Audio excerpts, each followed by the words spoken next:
Сәлем достар, мен сіздерге бүгін өзімді таныстырып кетейін деп тұрмын фотоларымда.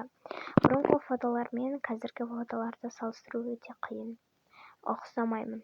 Және де достар, бүгін мен өзімді таныстырам дегенде, мен үйде бізде 7 бала. 7 баланың алтауы ұл, біреуі мен қызбын. Әрине, көбісі ойлайды, ұлдарға ұқсап кеткен, ұлдарға тарап кеткен дейді. Бірақ жоқ, мен өзімнің армандарым, ойларым, күштерім бар. Мен қызға тарта, қыз болғаннан кейін қыз сияқты еркелеймін, қыз сияқты мінезім бар.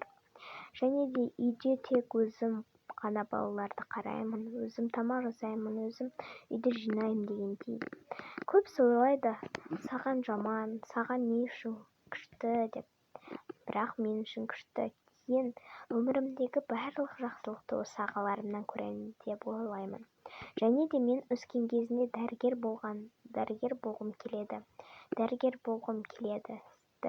Себебі анамның арманын орындағым келеді. Бұл менің ең жақын, ең күшті анамның арманын орындаған. Және де мен өзім отбасымда ешкім YouTube канал ашпаған, TikTok ашса да YouTube канал мүлдем ашып көрмеген. Сол себепті мен YouTube канал аштым.